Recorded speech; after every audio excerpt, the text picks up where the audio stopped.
ចាជំរាបសួរអ៊ំពូមីងពុកម៉ែបងប្អូននេះគឺជាសកម្មភាពខាងក្រមកសិកម្មគុនខ្មែរក្រុងពោធិ៍សាត់យើងធ្វើការរើសដើមក្រូចដើម្បីធ្វើការរៀបចំដាក់ជូនភ្ញៀវដែលគាត់បានកំងនៅតាមបណ្ដាខេត្តនិយាយរួមទៅដើមក្រូចដែលយើងធ្វើការរើសគឺជាប្រភេទដើមដែលស្អាតអត់មានមេរោគដើម្បីឲ្យបងប្អូនយកទៅដាំដោយមានសុវត្ថិភាពមិនភ័យខ្លាចមានមេរោគមិនភ័យខ្លាចអន់អីចឹងណានិយាយរួមទៅខាងកសិកម្មយើងខ្ញុំគឺមានដំណាំចម្រុះគ្រប់ប្រភេទអញ្ចឹងដើមក្រូចសើចគឺមានប្រភេទចម្បើងនិងកន្ទោងអញ្ចឹងបើសិនបងប្អូនចង់ដាំជាប្រភេទណាមួយអាចធ្វើការតាក់ទងសួរបានសម្រាប់ដំណាំដែលនៅក្នុងកសិដ្ឋានយើងខ្ញុំគឺដំណាំដែលនាំមកគេគឺប្រភេទក្រូចឆ្មាខ្មែរ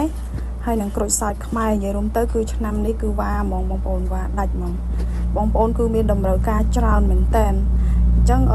បើសិនបងប្អូនចង់ដាំជាប្រភេទក្រូចសើចខ្មែរបងប្អូនអាចធ្វើការតាក់ទងកំងបានហើយអវ៉ាន់ដែលយើងធ្វើការរៀបចំវិចខ្ចប់ជូនភ្ញៀវគឺរបៀបរៀបចំគឺដូចក្នុងរូបចឹងបងប្អូនមួយបេគឺរៀបចំចំនួន25ដើមសម្រាប់បងប្អូនដែលគាត់កំងនៅតាមខេត្តសម្រាប់បងដែលគាត់យកច្រើនចាប់ពី100ដើមឡើងគឺយើងច្រកជាបេធំដូចក្នុងរូបដែលខាងក្រុមការងារធ្វើការរៀបចំអញ្ចឹងបងប្អូនហើយខាងយើងគឺមានដំណាំចម្រុះច្រើនប្រភេទដូចក្នុងរូបជាក់ស្ដែងដែលបងប្អូនបានឃើញអញ្ចឹង